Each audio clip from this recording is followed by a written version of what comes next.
Every person has a story to tell, a journey that shaped who they are today. Join me on a journey through the pages of time as I explore the depths of my personal history.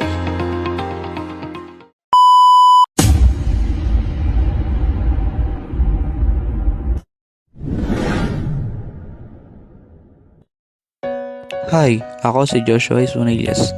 Ako ay 20 years old, pinanganak noong January 24, 2004. Ako ay nakatira sa Angustia, Cavite Sur. Sa Angustia Elementary School ako nag-aral ng elementary at maraming masasayang alaala na kailanmay hindi ko makakalimutan. Simula kinder pa lang ay isa na akong academic achiever, nilalaban sa iba't ibang paligsahan. Pagtungtong ko naman ng grade 5, dito ko natuklasan ang aking angking galing sa paglalaro ng sepak takraw. Simula noon ay pinalalaban na ako ng paaralan namin.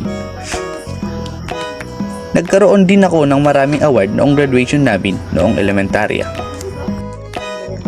Pagtungtong ko naman ng junior high school sa Malawag National High School, dito ay nakakilala ulit ako ng mga panibagong kaibigan.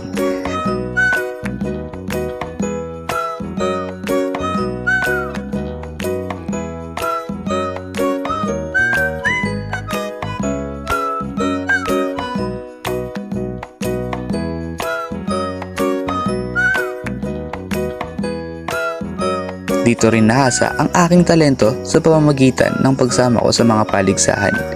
Dito din nahasa ang aking angking talento sa paglalaro ng sepak takraw. Noong junior high school ako, naging part din ako ng SAT.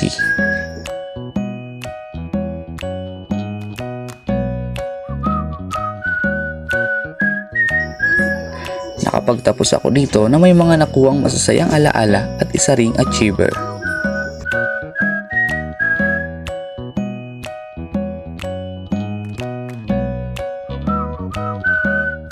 Pagtungtong ko naman ng senior high school, sa Nabua Senior High School ako nag-aral sa strand na STEM.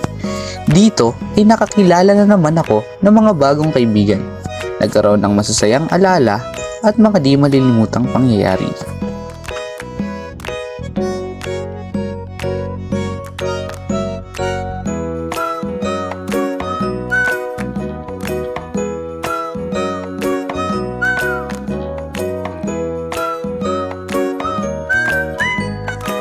Sa kabila ng lahat ng pagsumikap ko at sakripisyo ng mga magulang ko, ay nakapagtapos ako ng senior high.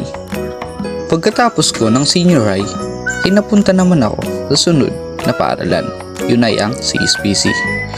Dito ay naipasa ko yung entrance exam. Dito ay pinagpatuloy ko ang paglalaro ko. Nag-try out ako bilang panlaban ng school. Laking tuwa ko at pinalad naman ako.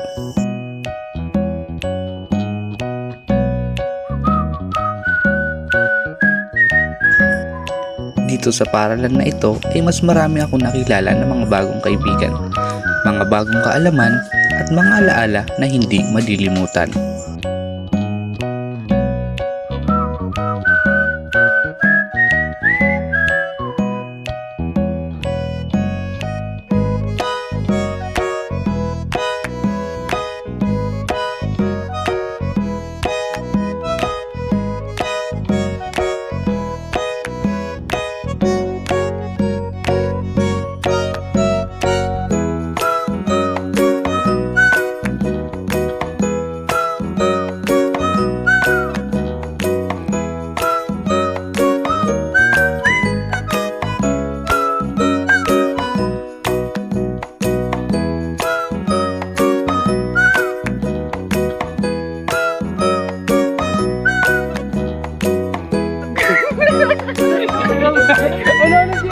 Welcome to my vlog.